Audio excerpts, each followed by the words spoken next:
Pemirsa, kembali lagi di Hidup Sehat bersama saya Intan Samadina dan saya Dr. Bobby Tanamas. Aduh, Dr. Bobby itu udah pegang-pegang mangga, maksudnya apa? Ini udah on air ya, kirain belum on air. Ini jadi mangga arum manis ya pemirsa ya, jadi mangga kesukaan banyak orang nih, kita tahu. Iya, ini, aku juga suka banget. Saya izin ya dok ya, saya mau cobain ini dari tadi. Seger banget ya kayaknya ya. Asem dok. Dr. Bobby salah. Itu ngarahnya ke sini, ngarahnya harusnya ke sini. Ngarah, coba gigit lagi, lihat ke aku. Sepetan. Sebenarnya tadi asam itu sebenarnya rasa mangganya atau curhat sebenarnya. Oh iya, tadi. lagi hidup, lagi Oh, kacau. lagi asam. Oh, lagi asam. Gak apa-apa, nanti kalau sama aku terus bisa berubah jadi manis. Bener ya, janji ya. Janji kok. Nah, ini di tengah-tengah kita bersama dengan narasumber kita. Iya, halo. Dokter Putri Sakti. Betul. Manasari, spesialis. Dokter Gizi Klinik. Gizi Klinik. Oke. Dokter, ini kayaknya semanis namanya ya, semanis juga judul kita hari ini. Mangga harum manis. Iya, tapi nggak bikin diabetes ya kalau kita Iya. ya manisnya ya. Dokter ini langsung aja ya dok. Ini fakta Boleh, mitos boleh. nih dok. Ini mengkonsumsi mangga harum manis dapat meningkatkan sistem kekebalan tubuh. Ini fakta atau mitos? Itu adalah fakta Fakta. ya. Fakta. Tadi kan sudah dijelaskan kalau Oke. mangga itu tinggi sekali dengan vitamin dan juga mineral. Tadi ya ada vitamin B, vitamin E, vitamin C, A ya, kita semua tahu. Vitamin A, vitamin C terutama adalah tinggi untuk fungsinya antioksidan. Nah, tentunya antioksidan ini bagus sekali ya untuk imunitas kita. Nah, selain itu dia juga tinggi dengan serat. Serat itu memperbaiki di imunitas kita yang ada di usus. Nah, jadi sebenarnya di usus kita itu mencakup untuk imunitas sebesar 80%. Jadi dengan serat tadi diharapkan kesehatan melalui saluran pencernaan kita itu bisa lebih optimal lagi. Ya. Dok, ini kan Iya. berbicara soal seputar pandemik nih dok, kita membahas tentang sistem imun di tubuh kita. Nah, fakta atau mitos nih dok, orang dengan diabetes mellitus yang memiliki imun rendah itu dilarang untuk mengkonsumsi mangga harum manis dok. Dokter Bobby sebentar ya, itu ada bekas mangga di sini. Nggak Sayang apa-apa, lagi biarin aja. COVID ya. Sebenarnya kalau lagi nggak COVID ini aku emang pengen sengaja. bersihin. Ini emang sengaja properti katanya. Oh Ah, gitu. ya. Kayaknya sengaja modus biar dibersihin Iya, sama Mama Intan tapi ya. sayang, aduh lagi nggak boleh nyentuh, nggak apa-apa deh, udah nanti Iya. ya. Pancingannya nggak kena ya, Tan, sorry. Oh, nggak kena pancingannya, oh lihat nanti ya. Iya. Gimana, Oke. Dok? Kalau kita Fakta, balik lagi tadi mitos? pertanyaannya ya, jawabannya adalah mitos, Mitos. ya. Jadi untuk para penderita diabetes sebenarnya mangga itu masih boleh dikonsumsi. Ya, tetapi balik lagi kita harus konsultasikan dengan dokter dulu karena begini, orang dengan kencing manis itu kan ada yang dia cenderung memang tinggi terus ya gula darahnya. Nah, kalau seperti itu biasanya memang disarankan untuk dibatasi. Tetapi kalau memang kadar gula darahnya itu masih lumayan bisa terkontrol dengan baik, masih diperbolehkan paling tidak sehari sekali dengan jumlah karbohidratnya tidak boleh melebihi dari 15 gram per hari 15 gram. atau sebesar sekitar 1/4 dari potongan mangga. Nggak boleh lebih dari Sekitar 12 gram dari karbohidratnya atau kalau kita potong nih itu sekitar 1/4 dari mangga ini. Dokter Bobby, kita lagi Iya. siaran. Ini kayak keasikan ya. Ini keasikan ya. Oh, jadi 1/4-nya ya boleh. Betul.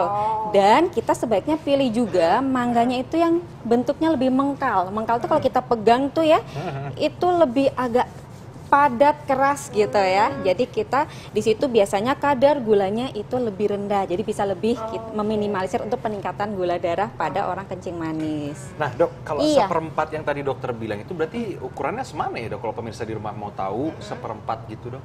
Nah, sebenarnya kalau ini kan sekitar 1 ya, Mas Bobby ya. Ya. Jadi mungkin kita belah lagi. Atau gampangannya kalau kita taruh di cangkir itu kita masih boleh 1/2 sampai 2/3 dari cangkir gelas itu ya. Nah, itu masih Mungkin diperbolehkan. setengahnya dari yang Dokter Bobby makan tadi ya. Oh, Kayaknya nggak nyampe gitu. setengah kok Tan, belum nyampe setengah ini. Kayaknya sih udah mau habis ya kalau Iya. di Makanya saya sini singkirin ya. dok, biar nggak ketahuan nggak Dok, kasih kalau kamera. mangga jadi bolehnya yang kayak gini ya, yang masih Betul. belum mateng banget. Betul. Kenapa? Karena pada mangga itu dia memiliki enzim khusus namanya amilase. Nah, enzim ini akan tujuannya mempermudah karbohidrat yang ada di dalam mangga ini agar bisa menjadi gula yang lebih siap serap untuk kita konsumsi. Artinya kalau dia semakin matang, amilasanya makin banyak ya, jadi kadar gula yang siap serap oleh usus kita itu lebih tinggi. Jadi nanti lebih gampang menaikkan kadar gula darah pada penderita diabetes. Jadi sebaiknya tetap pilih yang mengkal tadi ya. Jadi memang warnanya tidak terlalu orange, kemudian kalau kita pegang dia memang agak agak keras padat gitu ya, gitu. Oke, nah dok, ini juga ada fakta dan mitos yang beredar nih dok. Katanya kalau rutin mengkonsumsi mangga harum manis, ini bisa membantu mengendalikan kadar kolesterol yang tinggi. Ini fakta atau mitos? Jangan dijawab dulu dok. Oke. Kita akan temukan jawabannya pemirsa sesaat lagi, tetap di Hidup Sehat.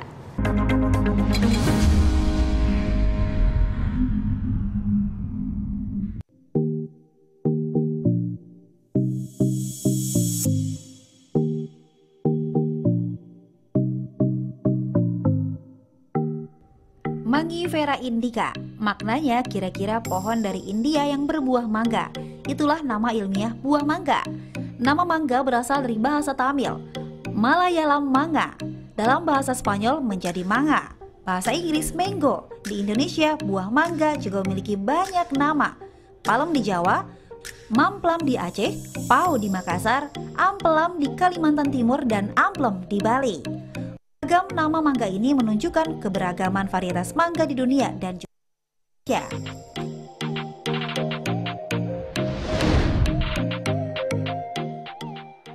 Mangga harum manis.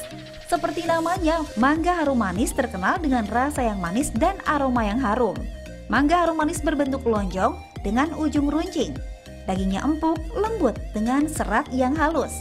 Mangga harum manis mengandung vitamin A, B, C, dan mengandung 156 kalori per 100 gramnya.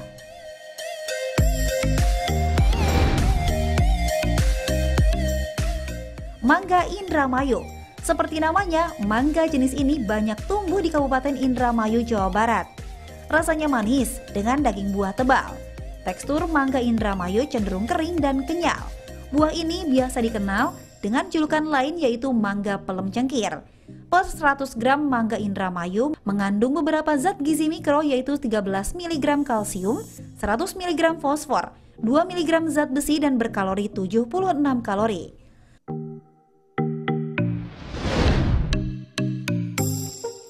Berikutnya adalah mangga yang sedang populer saat ini, mangga alpukat. Bukan perkawinan antara mangga dan alpukat, tapi buah mangga dengan bentuk serupa alpukat. Pertama kali dibudidayakan di Pasuruan, mangga alpukat langsung populer di pasaran. Selain bentuk, cara mengkonsumsi mangga alpukat pun seperti cara mengkonsumsi alpukat. Mangga dipotong melingkar seperti memotong buah alpukat. Setelah itu diputar lalu cabut sebagian buahnya.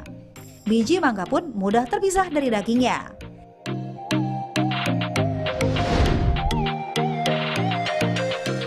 Yang terakhir, mangga kedong gincu. Sesuai namanya, mangga ini berwarna merah cerah seperti bergincu atau berlipstik. Mangga jenis ini banyak ditanam di Indramayu dan Cirebon. Rasanya manis, berair, dan berserat agak kasar. Mangga gedong gincu mengandung vitamin A tinggi hingga sangat baik untuk menjaga kesehatan mata dan mencegah penyakit pada mata seperti rabun penglihatan. Itulah macam jenis mangga yang ada di Indonesia. Apakah setiap jenis mangga mengandung gizi yang sama atau berbeda? Jika berbeda, jenis manakah yang paling banyak mengandung vitamin? Berikut simak ulasannya bersama dokter di Ayo Hidup Sehat. Halo, pemirsa TV One, kembali lagi di Hidup Sehat. Nah, Tan, itu tadi adalah contoh-contoh mangga yang ada di Indonesia. Kalau Intan suka mangga yang mana nih? Aku suka yang terakhir. Apa sih tadi dok yang ada gincunya? Oh, yang ada gincu. Iya, ada gincu, gedong gincu ya. Gedong Ini enak gincu, banget tuh kalau bisa iya. dikupas terus kita makannya kayak langsung makan gitu kan, ada serat-seratnya Betul. gitu. Enak Boleh banget. kok mangga itu, asal jangan mangga tetangga aja ya, Tan ya. Tapi kalau izin boleh kan kalau Ya mangga boleh tetangga? kalau di ACC. Nah dokter nih tadi belum dijawab ya dok ya. Iya, udah pada Nih, penasaran katanya kayak yang kalau- di rumah. Iya, Iya. udah pada nungguin nih. Nah nih dok, katanya kalau mengkonsumsi mangga harum manis dengan rutin, ini bisa membantu mengontrol kolesterol. Ini fakta atau mitos? Oke, itu adalah fakta. Fakta? Ya. Kok bisa dok? Karena di mangga ini tinggi serat juga. Salah satunya Oh. pektin. Tingginya serat larut pada mangga ini tujuannya nanti di saluran pencernaan kita ya. Tadi salah satunya selain untuk menghambat gula yang tadi jelaskan, dia juga bisa membantu menghambat dari penyerapan kolesterol. Jadi apabila kita mengonsumsi mangga, salah satu efeknya memang betul bisa untuk membantu menurunkan kolesterol, asal tidak terus-menerus mangga. Jadi kita variasikan ya dengan buah-buahan yang lain yang juga tinggi serat yang lainnya.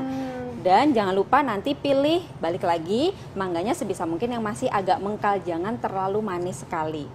Ya, seperti itu. Jadi siapapun yang diabetes ataupun enggak, tetap mangganya kalau bisa jangan terlalu manis gitu ya. Sebaiknya seperti itu ya. Nah dok, ini kan kita tahu bahwa kolesterol ini kan penyakit pembuluh darah dan membuat banyak penyakit di tubuh kita ya dok. Betul. Ya. Nah ini saya mau tanya dok, kalau misalnya penderita kolesterol tinggi, nah mengkonsumsi mangga ini ada pengaruhnya nggak dok? Bila dicampur dengan susu atau misalnya dengan apa topping-topping yang segitu dok? Masyarakat tuh harus tahu dok bahwa mengkonsumsi mangga itu tidak sembarangan dan sebaiknya seperti apa sih dok? Betul, apalagi sekarang kan kekiniannya ada apa tuh mango itu yang di mall-mall ya. Sticky rice. Iya betul, sticky rice gitu ya. Terus ada yang mango yang gede-gede itu ya. Betul. Nah balik lagi tadi kita ya, mangga itu kan sudah tinggi dengan gula, ya apalagi kalau udah mateng banget.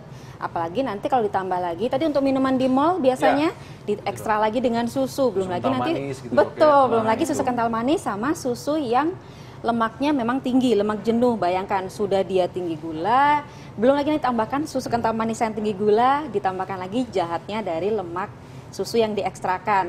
Jadi tentunya kalau ditanyakan tidak baik, apalagi untuk para penderita kolesterol ya, sebaiknya dihindari. Untuk penderita kolesterol, jantung itu sayang sekali. Karena sebenarnya mangga ini pada dasarnya bagus untuk kesehatan jantung. Nah, tadi kan ada ya potasium, ada magnesium, bahkan ada antioksidan yang namanya mangiferin. Itu khusus ada di mangga. Iya, antioksidan ini bagus sekali untuk peredaran darah dan juga kesehatan dari jantung. Nah, tetapi sebaiknya dimakannya berupa buah potong tadi ya Mbak Intan gitu. Jadi, baik lagi kalau tadi kita mau olah dengan berbagai macam dengan ekstra, apalagi tadi sticky rice ditambahkan dengan ketan, itu sudah menambahkan gula yang berlebihan, jatuhnya tidak baik untuk kesehatan. Ya. Nah dok, ini seputar imunitas dok. Kita kan tahu bahwa ada apa namanya hubungan antara libido gitu dok ya, kejantanan pria terhadap imunitas. Nah, sebenarnya kita jangan ketawa dulu dong. Saya mau nanya serius nih. Nanya ke arah sana udah nggak apa-apa, silahkan. Masih siang ya, Saya jadi blur nih mau nanya apa Intan. Oke, gini dok. Jadi ada pengaruhnya nggak dok kita mengkonsumsi mangga itu dapat meningkatkan kejahatan bahkan vitalitas pada pria dok? Nah, Ini fakta atau mitos, Dok? adalah kabar baik buat Mas Bobby, adalah itu ada fakta. Ya, Fakta? Betul, itu adalah fakta. Fakta? Betul. Di mangga ini dia Gak usah memiliki... senang dulu sebentar dok. Kenapa sih harus senang? Cari dulu pasangannya, gak usah bahagia dulu ya. Cari dulu pasangannya. Gak apa-apa, yang penting ada Sebenarnya modalnya dia dulu tadi kayaknya udah tahu Mbak Intan, karena dia udah makan mangga dari tadi. Oh, itu alasannya. Sepertinya udah ada nih arah-arah ke sana Oke, ya. gimana dok penjelasannya? Jadi gini, mangga ini dia mengandung namanya citrulline. Ya, citrulline ini ternyata memang efeknya bisa untuk meningkatkan aliran darah. Salah satunya itu tadi ya, kalau aliran darahnya bagus, salah satunya bisa menaikkan gairah seksual pada laki-laki atau libidonya meningkat. Jadi memang betul efek mangga ini bisa menaikkan kejantanan laki-laki. Tetapi dia juga bagus untuk perempuan. Ya, kalau jadi perempuan? betul, untuk perempuan dia dapat membantu menstabilkan dari hormon seksualnya. Jadi tetap untuk pria maupun perempuan dia cukup baik untuk meningkatkan seksualitas kita ya. Nah dok, saya penasaran dok, ini Iya. berapa banyak yang dibutuhkan untuk meningkatkan kejantanan tersebut dok? Waduh, kalau itu sampai sekarang belum ada sih ya yang membahas seberapa banyak tepatnya konsumsi mangga. Tetapi kan sebenarnya yang bisa meningkatkan libido itu kan tidak hanya mangga ya. Betul. Jadi memang kita kombinasi dengan buah-buahan yang lain. Karena tadi yang dijelaskan citrulline itu juga bisa kita dapatkan di buah-buah lain, misalkan pisang juga bisa, di alpukat juga bagus juga untuk meningkatkan libido, atau salah satunya adalah vitamin E. Nah, vitamin E yang di dalam mangga ini juga bagus untuk seksualitas. Vitamin E kan juga banyak selain dari mangga. Artinya untuk menaikkan libido tentunya selain mangga ya dikombinasi dengan makanan-makanan sumber vitamin E yang lainnya ya. Satu lagi dok, Yaudah, saya tergantung lanjut dulu deh kalau pasangannya. Betul, ada pasangannya atau enggak ya? Iya, ada atau Saya lanjut enggak lagi dan ya, pemirsa gimana ya. pasangannya gitu. Oke. Nah dok, Iya. Ini banyak banget nih dok fakta dan mitos yang beredar dok. Ini katanya kalau lagi menjalankan program diet nih, ini memang sebaiknya tidak mengkonsumsi mangga. Ini harum manis, ini fakta atau mitos? Itu adalah mitos ya. Kenapa? Karena satu, tadi kan mangga banyak sekali manfaatnya ya, tetapi memang kita harus bijak nih untuk memilih kalau kita ingin memperbaiki atau menjaga berat badan ideal kita. Jadi kita harus memilih mangga yang tinggi seratnya. Terus balik lagi tadi ya, yang masih mengkal kita konsumsi pun jangan berlebihan. Jadi misal sehari sekitar setengah dari buah mangga ini, kemudian dikombinasi dengan buah serat yang lain. Itu jadi misal dikombinasi dengan apel. Apel itu kan tinggi sekali ya seratnya, apalagi kalau dikonsumsi dengan kulitnya. Itu cukup membantu untuk bisa menjaga berat badan ideal kita. Jadi kalau dibilang tidak boleh sama sekali itu mitos. Tetapi kalau dibilang dibatasi atau dikurangi, jadi misal yang terlalu manis yang tadi seperti dimakan oleh Dr. Bobby, nah itu memang harus dikurangi frekuensi maupun jumlah yang dikonsumsi. Tetapi bukan berarti tidak boleh sama sekali. Ya, dok. Nah tapi kalau mangga harum manis ini untuk obat alami bagi penderita anemia boleh nggak? Benar nggak sih? Boleh sekali, itu fakta. Oh fakta juga. Betul, karena ternyata di mangga ini dia juga mengandung zat besi atau Fe. Ya, betul. Zat besi ini tujuannya kan dia bisa untuk membentuk sel-sel darah merah, ya Mbak Intan. Tentunya kalau sel darahnya bisa tercukupi karena asupan dari zat besinya, salah satunya dari mangga itu tercukupi dengan baik, maka dia bisa meningkatkan kadar hemoglobin atau sel darah merah kita. Tetapi balik lagi, sebaiknya untuk mengonsumsi buah mangga ini ekstrakan buah yang tinggi vitamin C. Walaupun sebenarnya mangga juga sudah tinggi vitamin C ya. Jadi boleh diekstrak dengan jeruk. Kenapa? Karena vitamin C tadi akan membantu mengikat zat besi yang ada di mangga, jadi diserapnya bisa lebih optimal lagi.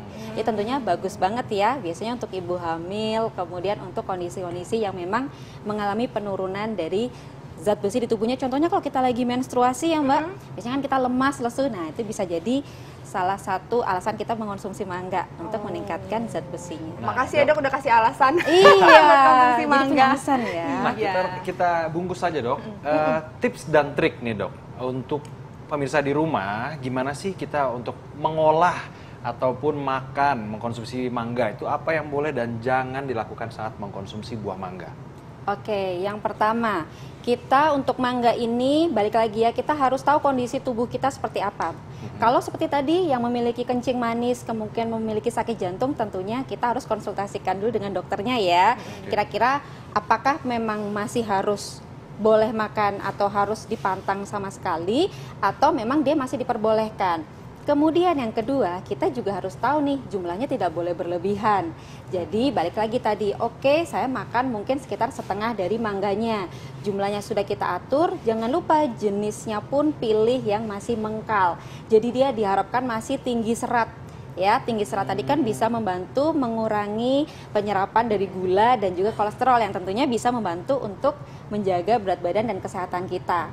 Ya, dan kita sebaiknya disarankan konsumsi mangganya ini dalam bentuk buah potong yang tidak diekstra yang lain-lain tadi seperti susu, kemudian susu kental manis atau mungkin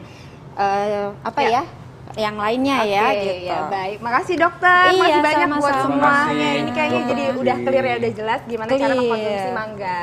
Nah, Dokter Bobby kayaknya kita sebentar lagi mau nyapa Dokter Haikal deh yang lagi ada di GBK. Dokter Haikal ngapain di sana jadi timnas? Ih, bukan, karena besok adalah Hari Olahraga Nasional. Udah tahu belum? Saya pikir Dokter Haikal jadi atlet sekarang. Nah, Dokter Haikal di sana sama Menteri Olahraga. Wah, menarik sekali. Menteri Keren Pemuda dan banget. Olahraga. Iya, nanti kita bakalan lihat ya wawancara Dokter Haikal bersama Menteri Pemuda dan Olahraga sesaat lagi. Jangan kemana-mana, tetap di Hidup Sehat. Sehat.